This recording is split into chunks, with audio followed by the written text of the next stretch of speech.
আজকে প্রায় 2 বছর ধরে এফবিসি কোনো নির্বাচন নাই, এফবিসি কোনো সভাপতি বা কমিটি নাই।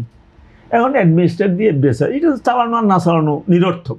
অযথা কিছু কর্মচারীদেরকে আমরা এফবিসি এখন বেতন দিচ্ছি, এটা কিন্তু আমাদের চেম্বার অ্যাসোসিয়েশনের চাঁদার থেকে কিন্তু এই বেতনটা তারা নিয়ে যাচ্ছে আজকে 2 বছর ধরে, কিন্তু আমরা কোনো পারপাস পাচ্ছি না। এই জন্য সরকার আজকে 4 মাস হয়ে গেছে এফবিসি নির্বাচন ব্যবস্থা করে না। তো এগুলো তো উন্নয়নের জন্য বড় বাধা, এবং বাজেট বাস্তবায়নের জন্য এটা সবচেয়ে বড় বাধা। বেসরকারি খাতকে সাথে নিয়ে যদি সরকার চলতে না পারে তাহলে বাজেট বাস্তবায়ন মোটেও করা যাবে না। বাজেটের আমি দেখি যে এই সরকারের 4টা বড় চ্যালেঞ্জ। 1 নম্বর চ্যালেঞ্জ হলো ব্যাংকিং খাতের সংস্কার। এটা তাকে খুব সিরিয়াসলি করতে হবে, ব্যাংকিং খাতের সংস্কারটা, এবং এটা রাজনীতি মুক্ত করে করতে হবে। এক্সট্রিম মশার কয়েল প্ল্যান্ট ফাইবার দিয়ে তৈরি, তাই সহজে ভাঙে না, সুগন্ধিযুক্ত ও নিরবিচ্ছিন্নভাবে জ্বলে। ডেঙ্গু, চিকুনগুনিয়া বাহি সহ যে কোনো মশার বিরুদ্ধে দেয় এক্সট্রিম সুরক্ষা। আর দ্বিতীয় হলো জ্বালানি খাত। জ্বালানি খাতে এটাতে 1 বছরের বাজেট। আমি সরকারকে অনুরোধ করবো যারা যে মাস্টার প্ল্যান এবং নির্বাচন যে ইশতেহার আছে, সেই ইশতেহারে জ্বালানি খাতে যে দৃষ্টিভঙ্গি রাখা হয়েছে সেটা বাস্তবায়িত করার জন্য। যেমন এখন থেকে শুরু করলে যদি বঙ্গোপসাগরে তেল এবং গ্যাস খননের কাজ যদি এখনই টেন্ডার মাত্র দিয়েছে শুরু করে, অন্তত কয়েক বছর লাগবে সেখানে অনুসন্ধান করে রেজাল্ট পাওয়ার জন্য। কাজে আগামী 3-4 বছরের আগে আমরা লোকাল কোনো গ্যাস এবং তেল উত্তোলনের সম্ভাবনা আমাদের খুবই কম। তো এই জন্য বাংলাদেশ সরকারকে এখন পেট্রো বাংলাকে সক্রিয় করতে হবে। পেট্রো বাংলার মাধ্যমে লোকাল গ্যাস এবং কূপ খননের কাজটা করতে হবে। আর বঙ্গোপসাগরে যে আন্তর্জাতিক টেন্ডার কল করেছে ওটাকে দ্রুত বাস্তবায়ন করতে হবে। তাহলে আগামী 5 বছর পরে যদি আমরা গ্যাসের সরবরাহ নিশ্চিত করতে পারি তাহলে আমাদের ইন্ডাস্ট্রিয়াল গ্রোথটা হবে। আর বাই দিস টাইম স্বল্প আকারে আমাদের গ্যাস এবং আমদানির উপর নির্ভর করতে হবে। এই আমদানি সাবসিডি দেওয়া গভর্নমেন্টকে দিতে হবে। যদি শিল্প খাতে আবার গ্যাসের দাম এবং বিদ্যুৎ দাম আবার বাড়ানো হয় তাহলে কিন্তু ইন্ডাস্ট্রি সাস্টেইন করবে না। আমাদের প্রোডাক্ট রাজনৈতিক উত্তেজনার কারণেই তো দামটা বাড়ছে, কিন্তু ইন্ডাস্ট্রি খাতে আর না বাড়ানোর জন্য আমি প্রস্তাব করব যে বৃহৎ ইন্ডাস্ট্রিগুলো যদি এখন গ্যাসের দাম আবার বাড়ায়, বিদ্যুৎ আবার বাড়ায়, আমরা প্রোডাক্ট কস্ট দিয়ে টিকতে পারবো না। প্রতিবেদী ভারতের সাথে, ভিয়েতনামের সাথে, চায়নার সাথে আমাদের রপ্তানি খাতগুলো টিকতে পারবে না প্রোডাক্ট কস্ট বেড়ে হয়ে যাওয়ার কারণে। কাজে এই ক্ষেত্রে বিশেষ ছাড় আপনার ইন্ডাস্ট্রি সেক্টরে গভর্নমেন্টকে আমার দিতে হবে। আরেকটা যে জিনিস চ্যালেঞ্জ যেটা হলো এই আমাদের এই বেসরকারি গ্রোথের জন্য, সেটা হলো আইন শৃঙ্খলা। আইন শৃঙ্খলার উন্নতি না করতে পারলে তাহলে না হলে কিন্তু বিনিয়োগ আসবে না। কারণ আমাদের দেশে এখন সবচেয়ে বড় সংকট হলো আস্থার সংকট। বিদেশিরাও আস্থার সংকটে ভুগতেছে।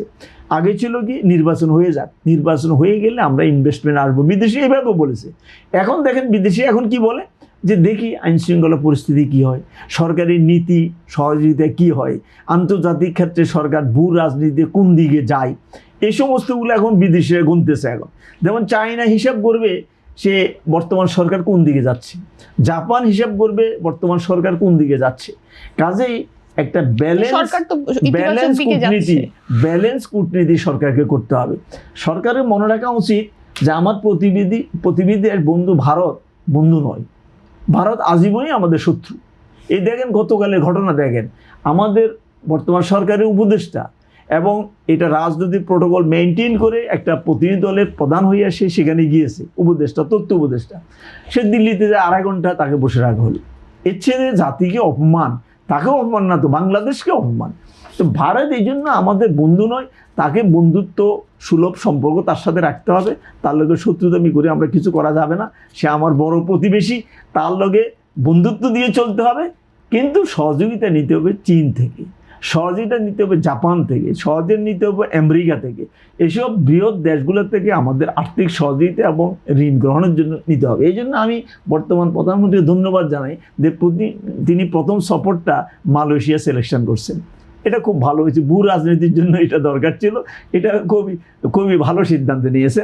এবং এরপরে মালয়েশিয়া সফরের পরে, কারণ মালয়েশিয়ার সাথে আমাদের বাণিজ্যিক সম্পর্ক অনেক বেশি বড়, বিশেষ করে রিমিটেন্সের ক্ষেত্রে মালয়েশিয়া একটা বড় অবদান রাখে। কাজেই প্রধানমন্ত্রী যখন যাবে এই ক্ষেত্রে আমরা বড় রকমের সুবিধা আমরা পাবো। দ্বিতীয় সফর অনুযায়ী চায়নার সাথে সফরটা অত্যন্ত গুরুত্বপূর্ণ। যেমন গত একনেকে পদ্মা ব্যারেজ প্রকল্প পাশ করেছে সরকার। তা আমি মনে করি এই তারেক জিয়ার সরকার সবচেয়ে বড় সাহসী সিদ্ধান্ত নিয়েছে।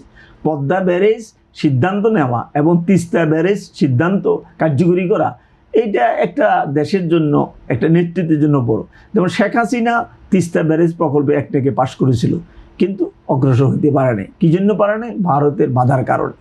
তো কাজেই এই সরকারকে এই কূটনৈতিক কৌশল অবলম্বন করে ভারতকে ম্যানেজ করে বিদেশি সাহায্য নিয়ে পদ্মা ব্যারেজ এবং তিস্তা ব্যারেজ আমাদের করতে হবে। কারণ তিস্তার পানি সে আমাদেরকে দিবে না। এক সময় ছিল মমতার দোষ দিল, মমতা চলে গেছে, এখন তো তার দল আসছে, কোনো আওয়াজ আছে? কোনো আওয়াজ নেই। কাজেই এক একটা সুতা বাইর করবে ভারত এবং তারা আমাদেরকে শুভেন্দু বঞ্চিত আরো করবে। বেশি